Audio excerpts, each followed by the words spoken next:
Hi everybody, my name is Matt. Welcome to the channel.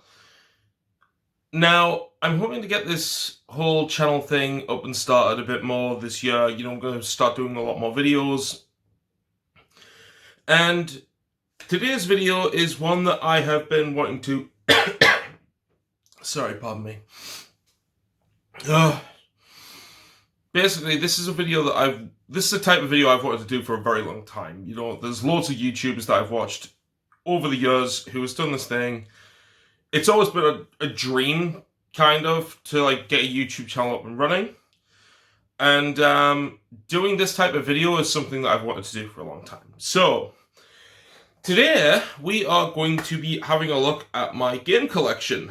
Now, I do have a few other games and stuff like that. I have PS3 games, I have 360 and stuff like that, but I'm not going to be covering them today. Okay, and I do also have some other PS4, PS5 games, but I'm saving them for another video because basically I'm planning to do pickup videos each month. So any games that I get in a month, I'll leave them for the end of the month. We do a pickup video, talk about all the latest games that I've picked up. However, today we are going to be covering my physical collection of Xbox One, Nintendo Switch, PlayStation 4, and PlayStation 5. So I think we'll start out with Xbox One, since I don't have too many games on the Xbox, unfortunately. Primarily a PlayStation gamer, but there you go. I do intend to start getting some more Xbox games at some point. So let's have a little look then. So, off to a great start, aren't we? Dropping things. Before I continue though, I will just say, if you do like the video, please do hit like, subscribe to the channel, leave a comment down below on anything you'd like to see me do in the future. Obviously, I'm open to take ideas.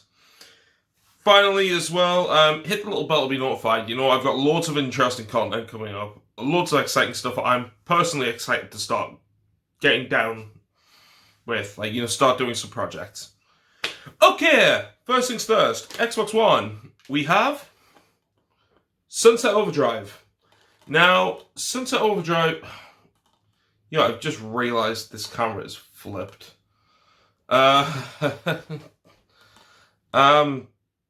Shit. Okay, we're going to continue with it. Sorry. So basically, we have Sunset Overdrive. Now, Sunset Overdrive is probably my favourite game on the Xbox One. That's no joke. I love Insomniac games. Insomniac games have been a huge part of my life ever since I was little with Spyro the Dragon. Sunset Overdrive, I think, is one of the few underrated gems of last generation. It was such a creative idea. It took all the wacky guns and stuff that you'd expect from Ratchet and Clank. It took a post-apocalyptic storyline and setting. You had a lot of self-referential sort of fourth wall breaking humor. And then and the best part about all this is that this is a game where I think even Insomniac have said, this game walked so Spider-Man could fly, pretty much. Without Sunset Overdrive, you wouldn't have Spider-Man, essentially. So, yeah, there's a lot of stuff to love about Sunset Overdrive. You can pick it up really cheap. I highly recommend it. It's definitely one of the best games on the Xbox. Now, from one of the best games on the Xbox to one of the best bargains on the Xbox, Rare Replay. Now, Rare Replay is a collection of all the classic, most of the classic Rare games. Obviously, there's some notable omissions, stuff like the Donkey Kong Country games and stuff like that. I wonder why. You got Diddy Kong Racing, again, wonder why. And then GoldenEye 007's not in the collection as well. Honestly, it's because of licensing. Let's be fair. James Bond isn't a game franchise. But, however, with this Rare Replay, though, you do get access to loads of classic games, stuff like the Banjo-Kazooie games, you get access to Conker's Bad Fur Day, the first two Viva Pinata games, you do also get stuff like Killer Instinct, Battletoads, Perfect Dark, and, like I said, I picked this up physical for, about £3, £4, something like that. So you can pick it up extremely cheap as well. Honestly, it's an absolute steal. There's so many classic games on here. It's definitely worth your time if you own an Xbox. please do pick this up if you get a chance. Next up, one of the launch titles. Well, the next two are actually launch titles, funny enough. But Killer Instinct. Now, Killer Instinct is hands down one of the best fighting games of the past generation. You know, like, it's one of those games where if you look at Killer Instinct, like, if you look at it when it first came out, and then you look at it now, it still holds up incredibly well. Like, the team who did this game were very, very passionate. And honestly, fingers crossed, we get a new Killer Instinct this generation. You know, the fact that we got a Killer Instinct at the beginning of the Xbox One and we haven't seen Killer Instinct since is insane. Especially considering the popularity and the fan base and stuff. Personally, I mean, obviously there's all the rumours going around that there is a new Killer Instinct in the works. Fingers crossed that that is true. Basically because that will get me to buy an Xbox Series S sooner. And final Xbox One game I own, and again, this is up there as one of my personal favourites. I loved this game. Dead Rising 3. Now, I've just noticed you can't really see. There you go, there's the 3. Oh. There you go, there's the 3. But yeah, Dead Rising 3, when I first saw it, I was very hesitant because it looked very dark, it looked very gritty, and, you know, it was kind of like, oh, like, you know, this is a series that has built itself up on being extremely colourful and very, very wacky in what you can do. And I was a bit hesitant, but yeah, like, Dead Rising 3 is the best one in the series, to be fair. Dead Rising 3 is phenomenal. And, I mean, don't get me wrong, it is a shame that it is locked behind the Xbox, and it's not, like, obviously across all platforms, so everyone can play this one. But I will say, Microsoft pulled a blinder with that. Like, Microsoft... Like, Dead Rising 3, in my eyes, is a reason to own an Xbox. Like, Xbox One, it's a reason to own it. Dead Rising 3... perfect game. Like, for me, it's a perfect game. And that's my entire Xbox collection. So yeah, 4 physical Xbox One games. Moving on to Nintendo Switch. Again, I only have 4 at the moment. I did have more, but you know, times are tough. You know, you need money every now and then. But yeah, so we have The Legend of Zelda: The Skyward Sword HD.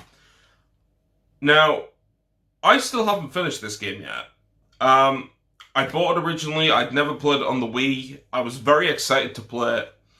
And when I picked it up, unfortunately, my Joy-Cons got stick drift, so I couldn't actually play the game properly. I had no controller at the time. I have since got a new controller, and I've got obviously new Joy-Con sort of things to take it on the go. I need to get back to it. See, now I've kind of adopted this thing where I'll beat a game on PlayStation, I'll beat a game on Switch. I've only just beat another one of the games that's coming up. So I need to beat another game on PlayStation, then I'll beat another game on Switch, and so on and so forth. Next up, I've had this since release. But yeah, we have Starlink, Battle for Atlas. Now, this is a game where, when I played it, I couldn't believe how good it was. It's essentially, you've let a third-party developer make the best Star Fox game in a long time, and it's like, this shit is better than Star Fox Zero. Like, how is it possible that someone has made a better Star Fox game than the actual Star Fox team? That's insane. But yeah, Starlink Battle for Atlas, it's a great little game in general, like, from what I played. Like, I still haven't finished it, but from what I played, though, it was an absolutely phenomenal game. Really, really fun little Star Fox game. I mean, everyone bought it on Switch for Star Fox, let's be honest here. No one really picked it up, but if you get a chance and you see it cheap, I'd say pick it up. It is definitely worth an experiment. Next up, the game I just beat recently. Pokemon Shining Pearl. Pokemon Pearl back in the day was my childhood, right? Like, Along with Pokemon Crystal, Pokemon Pearl was a huge part of my life. So when they announced the remake, I was all over it. I started it, obviously, when it came out, and I only just finished it about 3 days ago. Honestly, it's still such a joy. You know, they've added so much stuff to it. You know, the Grand Underground. Like, you can catch wild Pokemon in the Grand Underground. You know, like, obviously you got the whole following Pokemon things back. You know, there's loads of really cool little things in there. I also really like the chibi art style. Like, loads of people hated on that, but I really liked it. And final Switch game, which I cannot wait to play this. Let's just put it this way. Metroid Dread. Now, I originally owned the standard edition of this game. I was looking forward to playing it when it first came out, and then a friend of mine, a good friend of mine who I'm doing a thing here on YouTube with, he basically said, I have a spare collector's edition, would you like that? So I sold my standard edition, and we then went and got the collector's edition. Well, I went and got the collector's edition off him a few months later. I'm still yet to play it because, like I said, I'm in this whole thing where it's like, I'll beat a game on PlayStation, then I'll beat a game on Switch, then back and forth and back and forth. Eventually I'll add Xbox into the mix when I get a Series S, but yeah, so like, Metroid's probably going to be the next game I play on my Switch. Okay, that's all the Switch games done. Let's move on to PlayStation 5, because I have a lot less games on PS5 to talk about. So, let us start. First things first, we have Bugsnax. I played this game January last year. I got it for free on launch day. Got it through PlayStation Plus. Played it January last year, and I adored this game. This game is like, it's such a fun little indie game. The fact that, I mean, to me, it felt very, like, Ape Escapey. You know, like, the whole idea is that, you know, you play this reporter, you go to this island, you start to, like, talk to the inhabitants of the island, and then you have to catch these weird creatures called Bugsnax, which are basically, like, insects, which are also, like, food. And the interesting thing about it is like, obviously, like, you feed the creatures to the inhabitants, and their limbs change. So, like, say for instance, you could like give like a chicken drumstick bug to like someone, and they'll get like a chicken drumstick for a hand. And it's so wacky, it's so creative.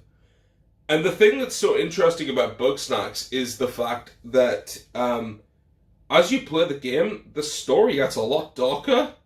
Like, it looks like a very friendly children's. I mean, it's rated free here in the UK.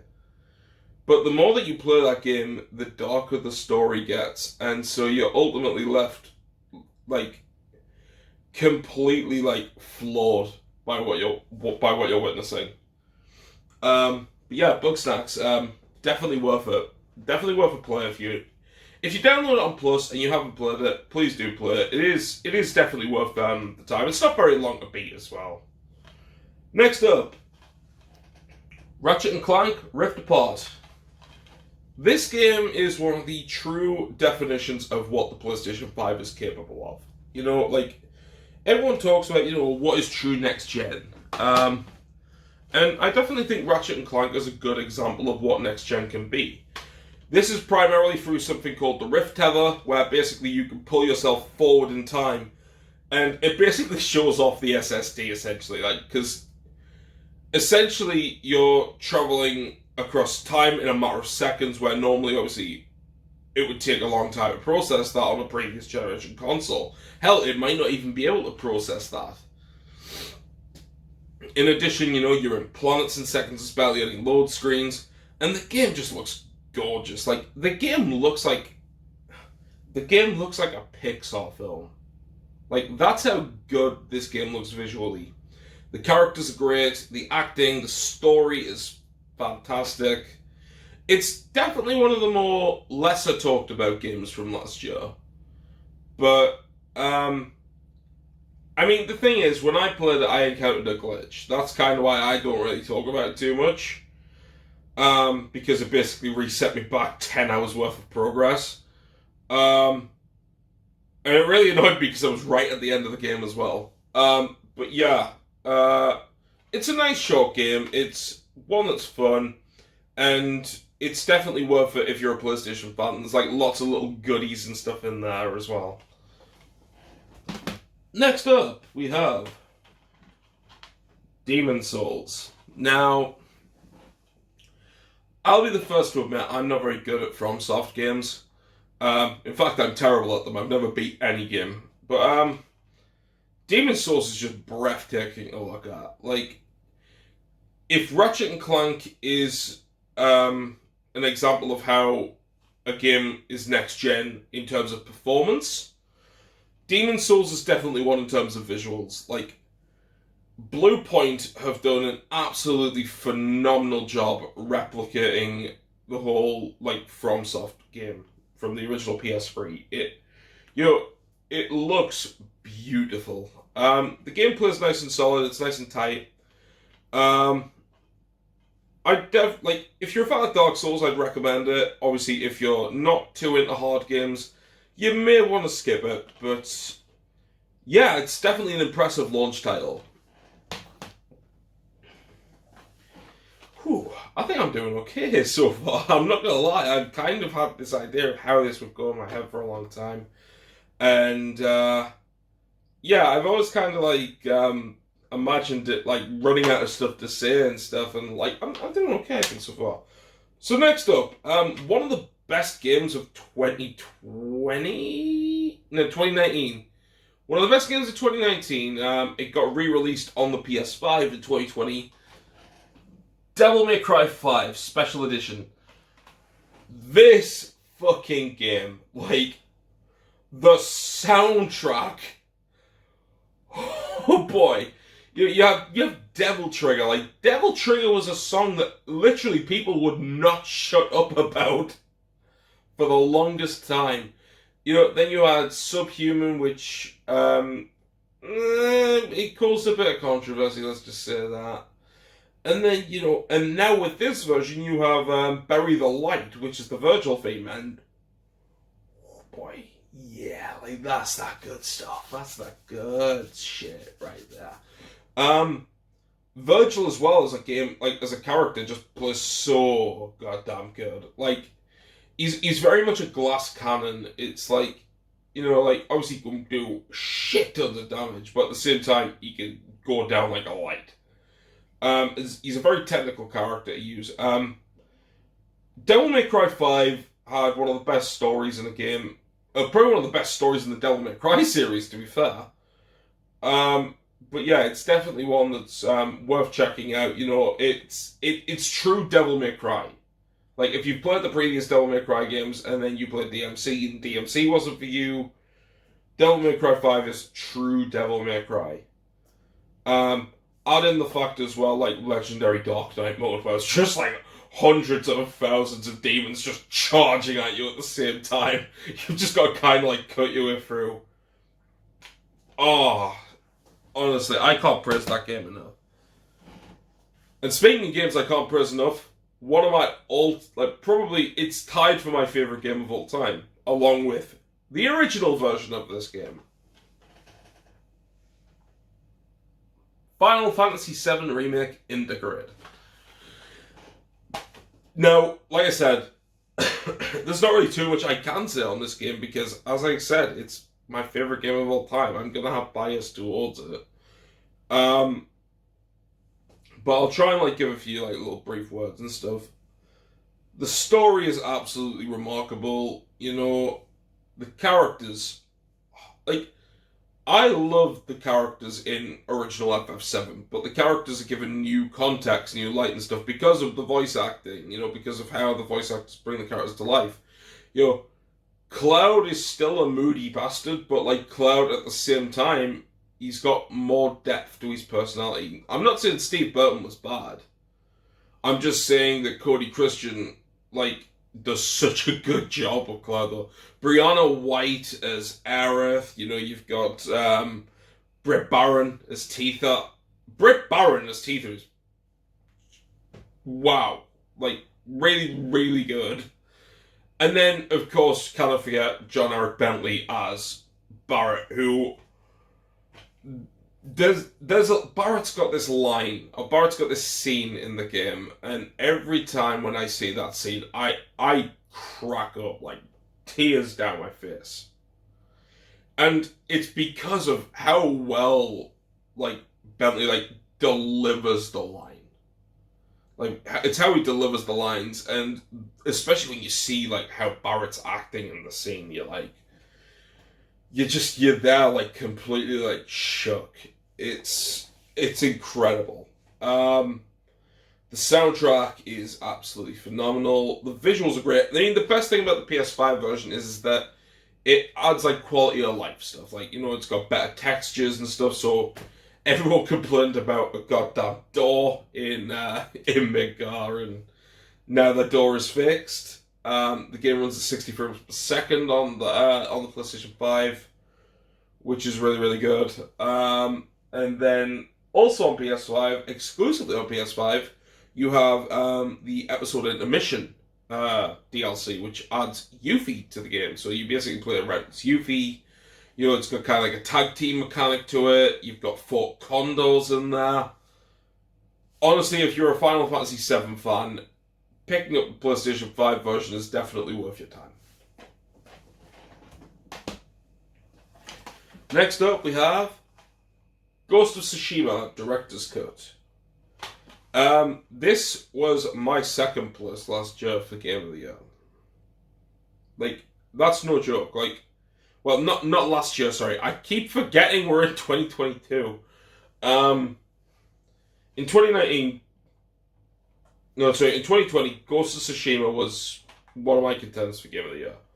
It's got such a beautiful world. It looks like an oil painting at times. It's absolutely remarkable. The stealth mechanics, everything, like all the RPG mechanics in a way is really good. It's literally, many people have described it as, what if Assassin's Creed was set in feudal Japan? And it's a perfect description. The director's cut also has the Iki Island expansion, which just completely expands on the story as it is. Like, absolutely remarkable story, remarkable character. I mean, granted, I do still think Jin's a bit of a wet dishcloth at the start of at the start of the story, but he's one of those characters where he grows on you. Like, he's sort of like his character evolves as the game evolves, and yeah, it's a really good game. I can't wait to see where Sony and Sucker Punch take this franchise. Next up, we have a little game called Hades. This is gonna look so weird when, trust me, this is the only time I'm gonna do this, like, with, because I'm doing it essentially with the selfie camera. I'm getting a bit distracted by the whole fact that, like, it's all reversed. Don't worry, this is the only time it's gonna happen. I'm still getting used to this. I'm just basically experimenting with a tripod at the moment. So, yeah. Anyway, Hades is a really, really amazing game. I mean, obviously, you probably, if you're in the gaming space and you know, like, about gaming, you've probably heard this game is amazing to death. But it does genuinely earn that. It's a small indie title. It's shot up out of nowhere, essentially, and it's got great soundtrack. It's one of those games though where, like, even though it's difficult, it doesn't necessarily punish you for it. It's kind of like, it's about figuring out the mechanics. It's about figuring out where you are, what type of weapons suit you, what type of build suits you. And it's kind of forgiving in that sense. The fact that everything's obviously procedurally generated and stuff, yeah. If you haven't played Hades, please do play it. I haven't finished it myself. Hopefully this is the year that I do. Next up, my second favourite game of last year, Guardians of the Galaxy. This one came out of nowhere. Like, no one was really expecting it, except from, like, a rumour that went around. especially after how bad Avengers did. Like, Avengers did terrible. And so a lot of people skipped out on this game because they thought, oh, well, it's Square Enix, it's Marvel, it's just going to be another Avengers situation. Guardians of the Galaxy is the complete polar opposite. Guardians of the Galaxy is fun. It's got an incredible soundtrack, amazing characters. The characters feel real. You know, like, you've got all this stuff as well where the combat's really good. It's like, obviously, well, I say the combat's good. It's a bit sluggish and it takes a little bit of getting used to, but once you get the hang of it, it can be pretty smooth. It's got this really cool thing called the huddle mechanic, where basically you can kind of like give a boost to all your teammates and yourself. And if you succeed, it plays like really good music and stuff like that. So it plays music from the soundtrack. I think for me, one of my favorite ones was I got to the final boss fight. I activated the huddle, and it's just blasted Kickstart My Heart by like Motley Crue. So I'm now like running around beating this boss up to Kickstart My Heart, and it's just, oh, it's remarkable. It's also kind of got a bit of a Mass Effect thing going on where you kind of like command like your different teammates. You can command Rocket to do things. You can command Groot. Like for Rocket, you can command him to crawl into small places or to pull out like this gigantic like smorgasbord of weapons. Groot is one where you can get like basically like form bridges for you to cross. Gamora, you can get stuff to slice down. Drax, obviously, to lift heavy objects. It's really clever in how it's done. And it's also got all these different choice mechanics, so no playthrough can ever be the same. It's not unless you pick the same choices, that is. Yeah, like, Guardians was such a surprise last year. It's definitely worth looking into. Now a game that I haven't even... I barely started. I played a little bit on PS4. I waited for PS5 version. I still haven't started it yet. This is the year I beat it, though. Death Stranding Director's Cut. I loved what I played at Death Stranding on PS4. And I never went back to it.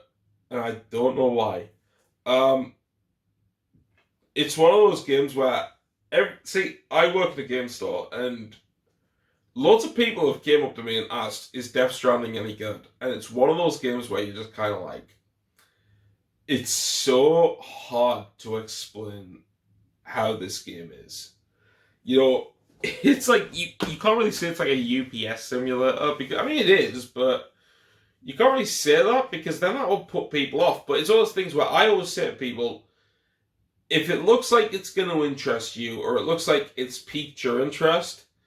the best thing I can suggest is to get it in your hands and see how you like it.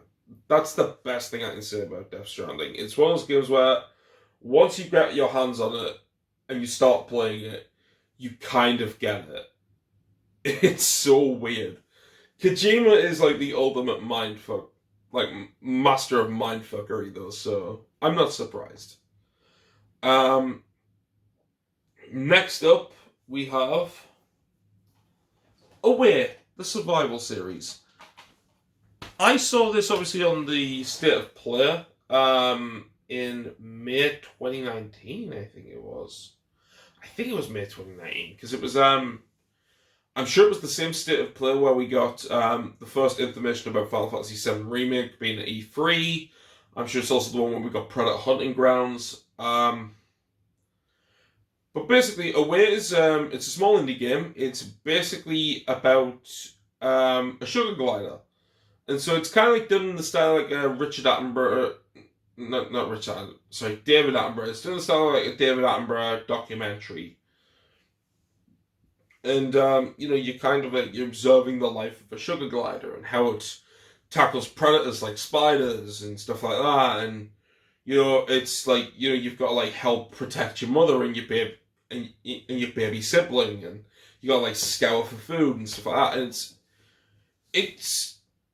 the gameplay was a bit, it's a bit janky. It was a little bit janky from when I played it, but it seemed okay. It seems like it's gonna be a very short game though. I mean, like, and when I say that, I mean not like as in short, like good short. I'd say short as in like probably wasn't worth the £30 or something that I paid for the game. Don't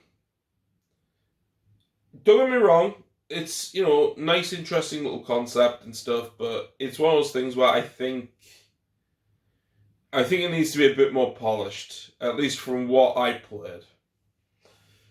However, it will not be as bad as this. Balan Wonderworld.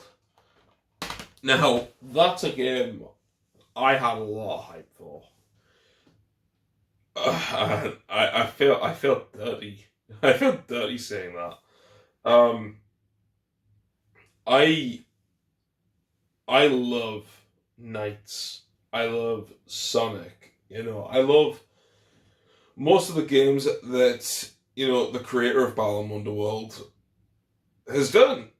I don't want to say his name because it's one of those things where I feel I know the name. Like I'm certain I know the name. It's just I'm at the moment I feel like I'm just gonna cock it up.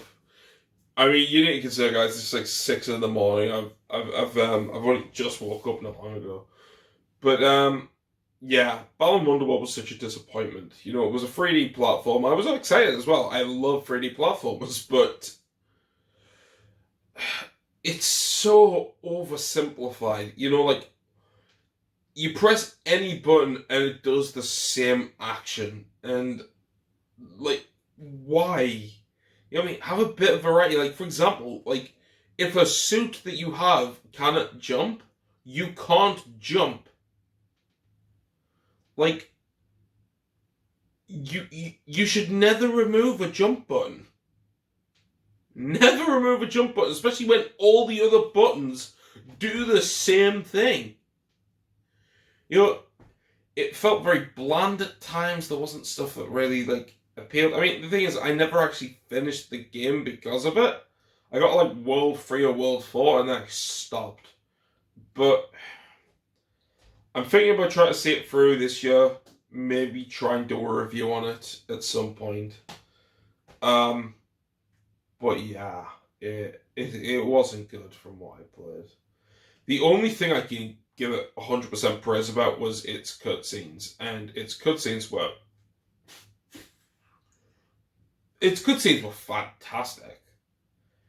But I'm pretty sure I'm sure it was covered in Matt McMuscle's What Happened video on it, where I'm sure he said something about like originally the cutscenes weren't even going to be in the game. Like the cutscenes weren't even going to be in it, and they're one of the best things about it. Like that's insane. But yeah, Balan Wonderworld.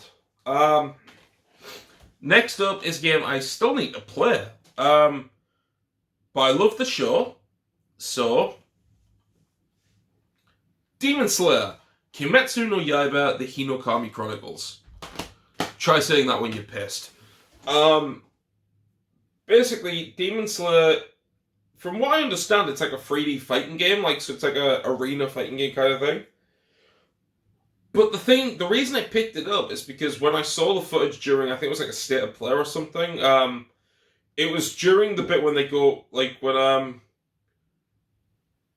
Tanjiro and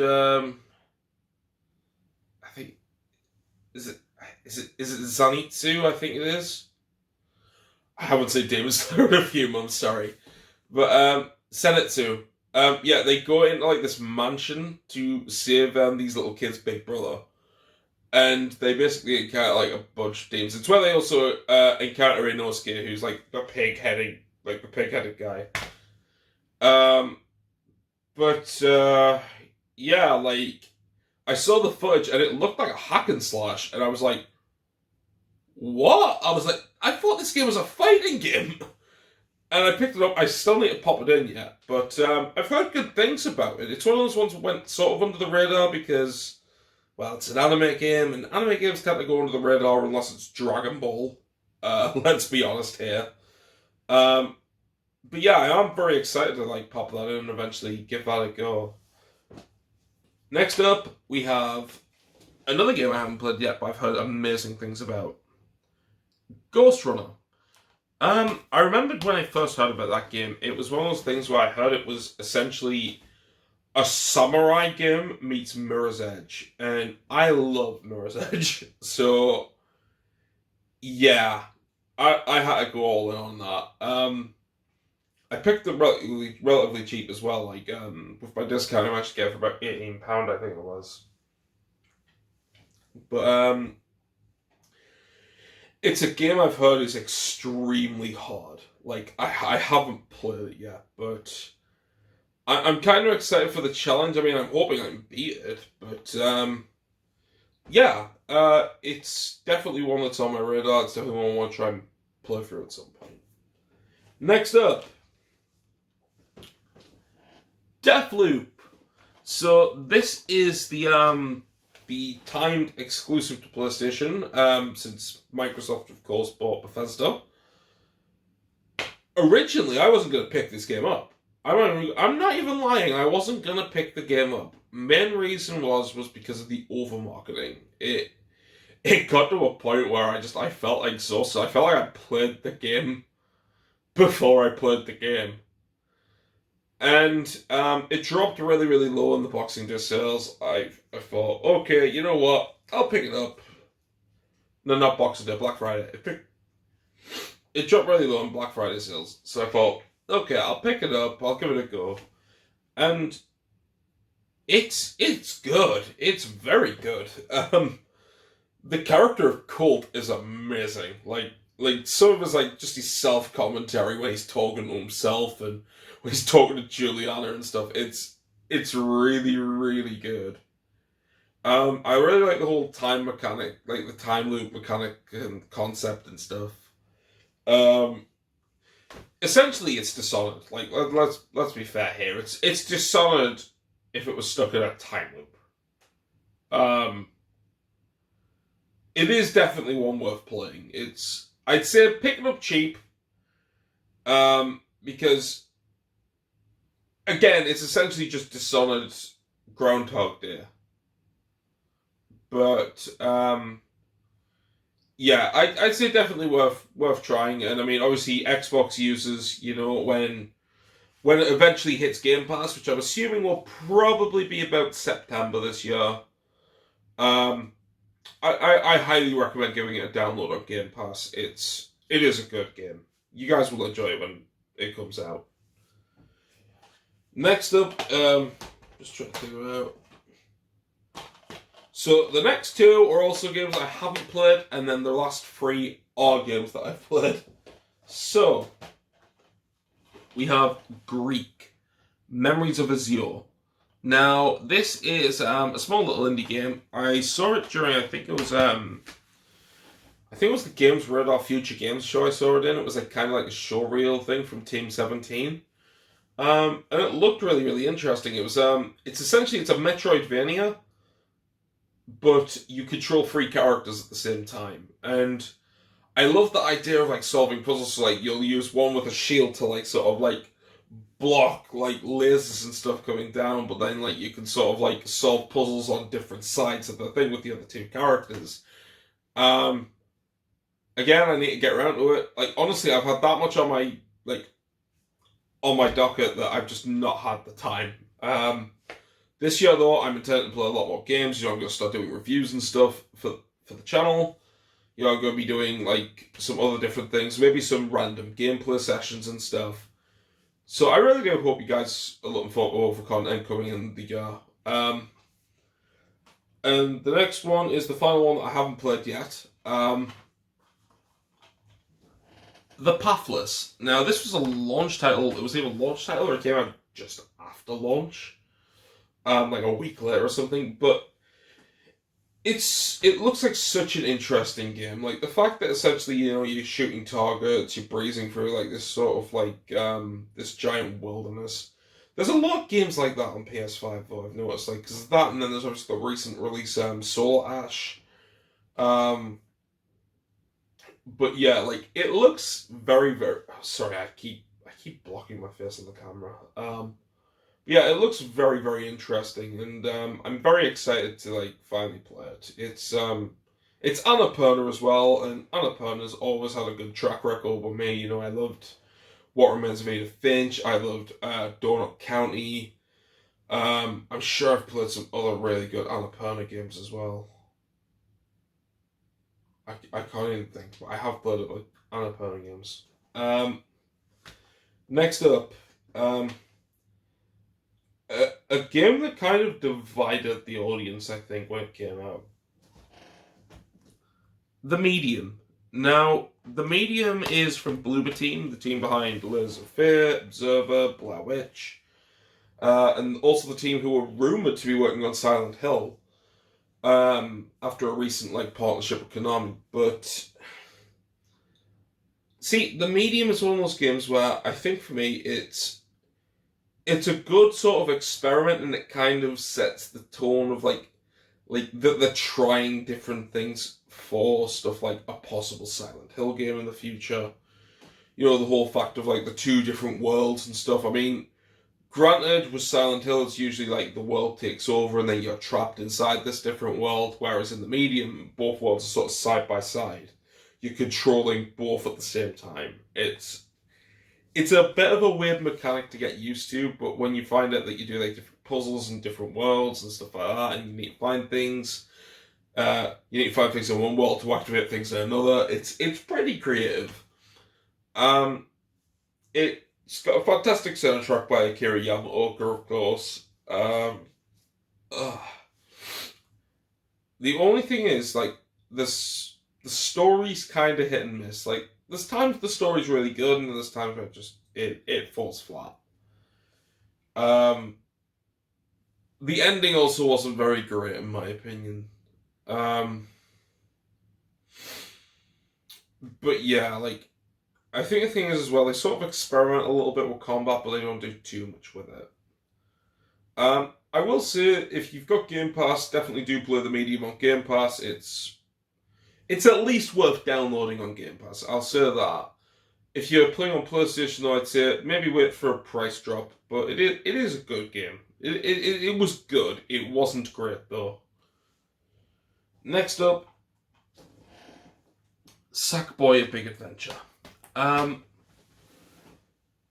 When I played this game, when I got relatively close to the PlayStation launch, I had a lot of fun with it.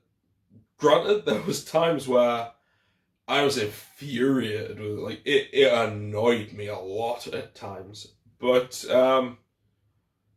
it's a very fun little platformer. I love the music levels. I always love it when platforms try to have little music levels where it plays music and it goes in sync to the music and stuff. I always literally cite Rayman Legends as a prime example of that, when does Castle Rockets play Black Betty. But yeah, it's definitely worth checking out. The fact is as well, they've actually supported this game past its launch. They've added 3 new costumes, so they've had they added Celine from Returnal, they added Ratchet and Clank, and I think they added Rivet as well from Ratchet and Clank Rift Apart. They added Ellie and Abby from The Last of Us Part 2. They're adding all these costumes, and they're all free as well.